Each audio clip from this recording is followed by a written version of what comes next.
बीमार चीनी मिल तो आज नहीं तो कल तो बंद होने जा रही है। वो कागज़ के पन्नों में बोल रहे हैं, कागज़ से पूरा आंकड़ा अपना जुटा रहे हैं। आज भी उसका डिफर 7.5 करोड़ रुपए बाकी है। मिला जुला करके 90-95 करोड़ रुपए किसानों का आज भी बाकी है। और माननीय गन्ना मंत्री जी कह रहे हैं, पीठ थपथपा रहे हैं कि मैंने किसानों का सब भुगतान कर दिया। कौन सी ऐसी आवश्यकता है कि आपने कृषि कानून पास करके किसानों के हाथ से खेती को लेना चाहते हैं? ये बिल्कुल सही है कि 70 साल में जो किसान के साथ नहीं हुआ वो सरकार कर रही है। 70 सालों में किसान को बेचा नहीं गया, किसान को प्रताड़ित नहीं किया गया। सरकार बना करके आप उसी किसान पर उत्पीड़न कर रहे हैं जो किसान आपके लिए वोट दिया, 2 कदम चलने का काम किया। जियो वाला अपना आटा का रेट निर्धारित कर दिया 40 रुपये किलो, तो मेरे गेहूं का तो रेट निर्धारित करो। किसान जवाब देगा, मजदूर जवाब देगा।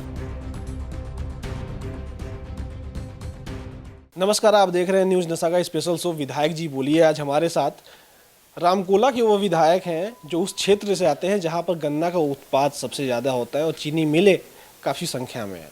कहा यह जाता है कि अगर गन्ना किसानों का असली कहीं गढ़ है तो रामकोला ही माना जाता है, जो कि कुशीनगर में आता है। तो वहीं के विधायक आज हमारे साथ मौजूद हैं, मगर वो जो गढ़ है वो कितना प्रभावशाली है और कितना प्रभावशाली नहीं है ये तो यही बताएंगे। सर, बहुत बहुत स्वागत है आपका न्यूज़ नशा में। धन्यवाद। ये बताइए, आपका जो विधानसभा क्षेत्र है रामकोला, वहाँ पे गन्ना किसानों की बात कही जाती है। वहाँ पे गन्ना किसान बड़े पैमाने पे हैं, मगर बड़े पैमाने में होने के बाद क्या वह उनको बड़ा पैमाने पर सहयोग मिल पा रहा है कि नहीं मिल पा रहा है? जी देखिए, रामकोला विधानसभा क्षेत्र इस पूरे प्रदेश में 403 सीटें हैं और उसमें सबसे ज़्यादा किसी सीट पर अगर किसान गन्ना बोता है, उस क्षेत्र का किसान गन्ना बोता है तो रामकोला है। कभी न कभी रामकोला में 4 चीनी मिलें और एक एशिया स्तर की डिस्टिलरी चला करती थी। सरकार के गलत नीतियों के कारण आज हमारे विधानसभा में 2 चीनी मिलें बंद हो गई, एक डिस्टिलरी थी वो भी बंद हो गई। और गन्ना का प्रोडक्शन वही है, गन्ने का प्रोडक्शन हमारे क्षेत्र का जो पहले था वो आज भी है।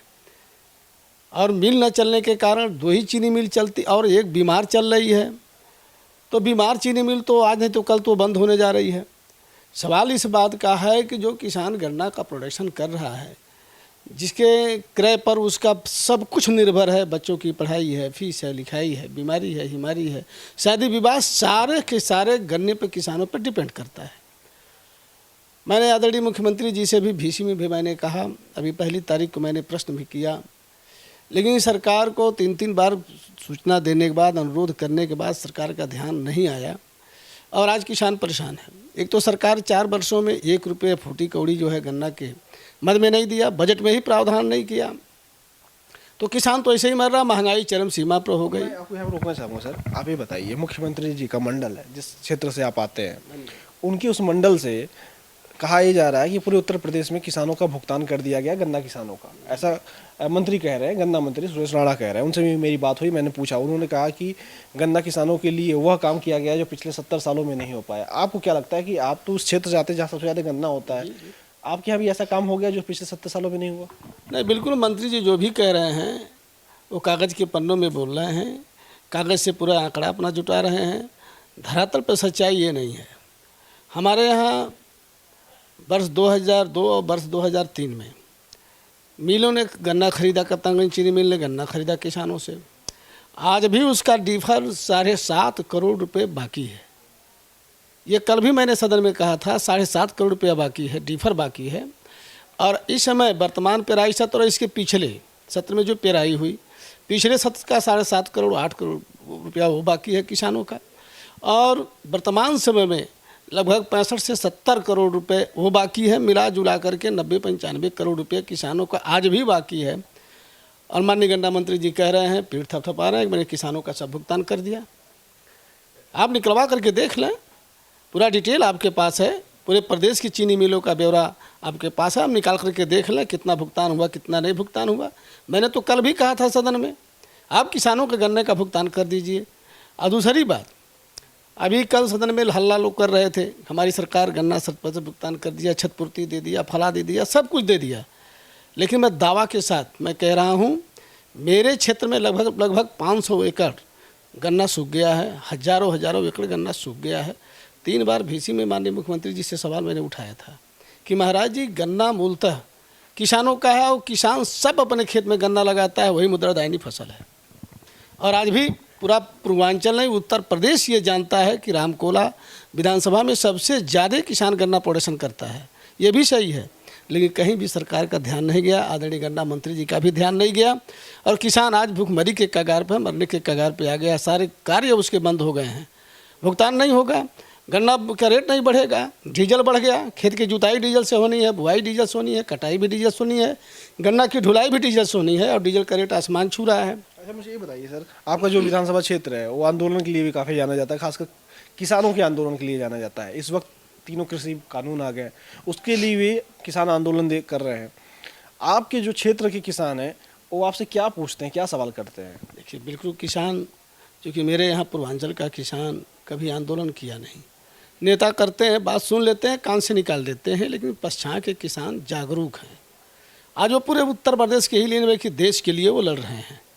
और सरकार किसानों से सब कुछ लेना चाहती है, प्रत्यक्ष रूप से, अप्रत्यक्ष रूप से सब कुछ छीनना चाहती है। आप बताइए, कृषि कानून पास कर दिए, क्या आवश्यकता थी?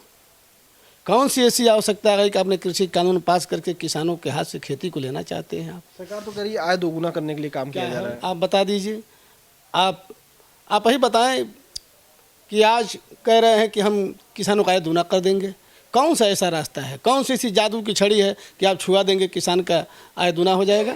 गन्ना का रेट 4 वर्षों में 1 फूटी कौड़ी आपने नहीं दिया, समर्थन मूल्य भी आपने नहीं दिया, और आप कह रहे हैं गन्ना का हम किसानों का आय दूना कर देंगे। गेहूं का रेट आपका वही है। धान तो यही करिए कि उत्तर प्रदेश में जो 70 सालों में किसानों के लिए नहीं हुआ, 70 सालों में योगी जी कर दिए। देखिए, ये बिल्कुल सही है कि 70 साल में जो किसान के साथ नहीं हुआ वो सरकार कर रही है। 70 सालों में किसान को बेचा नहीं गया, किसान को प्रताड़ित नहीं किया गया, किसान के भावनाओं का अपमान नहीं किया गया। किसान अन्नदाता भगवान किसान को कह करके आपने ठग लिया, और सरकार बना करके आप उसी किसान पर उत्पीड़न कर रहे हैं जो किसान आपके लिए वोट दिया, 2 कदम चलने का काम किया, हर हर मोदी, घर घर मोदी का नारा लगाया। आज किसान उत्तर पा रहा है। 3 महीने से 90 दिनों से अधिक हो गया किसान बैठा है रोड पर, उसको आतंकवादी जैसे आप गतिविधि उसके साथ लागू कर रहे हैं, चारों तरफ कीलें ठोकवा रहे हैं, निकलने ना पाए किसान। इतना बड़ा किसान जो है देश का विरोधी हो गया है। हमारे देश के किसान तो सचमुच में अन्नदाता भगवान है, पसीना बहा करके नहीं खून बहाता है खेत में, और 135 करोड़ जनता का पेट भरने का काम करता है। आज उसके साथ सरकार क्या व्यवहार कर रही है? सरकार, किसान तो कह रहा है हमारा MSP आप निर्धारित कर दो, क्यों नहीं कर रहे हैं? आप ये जो जियो का है, जियो वाला अपना रेट, आटा का रेट निर्धारित कर दिया 40 रुपये किलो, तो मेरे गेहूं का तो रेट निर्धारित करो, मेरे धान का तो रेट निर्धारित कर दो। आप किसान यही कह रहा है ना, क्यों नहीं कर रहे हैं? किसान तो आप अन्नदाता भगवान कह रहे हैं, वोट लेने की बात आती है तो अन्नदाता भगवान करके वोट मांग लेते हैं। अगर किसान अपनी बात करता है तो आप कहते हैं कि हम नहीं सुनेंगे। कैसा डिक्टेटरशिप है इस देश में? ये किसानों का देश है, मजदूरों का देश है, गरीबों का देश है। सरकार ये कह रही है कि विपक्ष के लोग गुमराह कर दे रहे हैं। ये गुमराह नहीं है, और जो कह रहे हैं वो सरकार की गलतफहमी है। आप किसान के लिए कानून लाए हैं, और किसान कह रहा है कि हमें अच्छा नहीं है, हमें इस कानून को वापस कर लो। ये मेरे हित का नहीं है कानून। आप अगर किसान को भगवान मानते हैं तो क्यों नहीं जो है कानून वापस कर लेते हैं? उसी किसान के लिए अब बनाए हैं ना, उसी किसान के हितों के लिए आप कह रहे हैं मैं बनाया हूँ कानून, और किसान कह रहा है ये हित हमको अच्छा नहीं है। सरकार ये कह रही है कि जो विपक्ष के लोग इस बार कह रहे हैं, किसानों को भरमा रहे हैं, 22 के चुनाव में किसान ही उनको बता देंगे, और जो इस बार जीत के आए वो भी नहीं जीत के आ पाएंगे। ये उल्टा बोल रहे हैं, ये उल्टा बोल रहे हैं। 321 की संख्या में है, अब मुझे लगता है 2022 में 21 की संख्या में हो जाएंगे। किसान जवाब देगा, मजदूर जवाब देगा। मजदूर के हाथ से, किसान के हाथ से तो सब कुछ आपने छीन लिया। आपने शिक्षा भी छीन लिया, छात्रवृत्ति छीन लिया, उसके हाथ से उसके बच्चे के हाथ से कॉपी कलम किताब छीन लिया। आप बिना पढ़े लिखे बच्चों को आपने पास करना शुरू कर दिया। इतनी बड़ी साजिश कि वो बच्चा पढ़ लिख करके नहीं जाएगा, वैसे कंपटीशन में जब जाएगा उस क्लास के विषय से अगर सवाल आ जाएगा तो आप ज़रा बताइए कहाँ से वो जवाब लिखेगा? तो फेल हो जाएगा। तो उसके भविष्य के साथ आप धोखा कर रहे हैं। देश के किसान, मजदूर, नौजवानों के साथ आप धोखा कर रहे हैं। देखिए, तो हमारे साथ रामकोला विधायक थे जिन्होंने साफ तौर पे कहा है, एक बड़ा इन्होंने एक नया नारा दे दिया है, जो 321 की संख्या में हो, बीजेपी के लोग 21 की संख्या में बचेंगे। और जो किसान आंदोलन की बात चल रही है उसका इन्होंने पूरी तरीके से समर्थन किया है। फिलहाल आपको बता दें कि जो इनका विधानसभा क्षेत्र है, उस विधानसभा क्षेत्र में सबसे ज़्यादा चीनी होती है, यानी गन्ना होता है। गन्ना किसान सबसे ज़्यादा हैं, और वहाँ पे मिलें भी बड़ी संख्या में, मगर उनकी स्थिति इस वक्त जो है वो आपने खुद सुन ली। नमस्कार। और आप हमसे जुड़े रहने के लिए सब्सक्राइब करें YouTube पर, फॉलो करें ट्विटर पर और लाइक करें Facebook पर। और ज्यादा जानकारी के लिए न्यूज़ नशा की वेबसाइट पर जाएं। आपको टाइप करना होगा सिर्फ न्यूज़ नशा।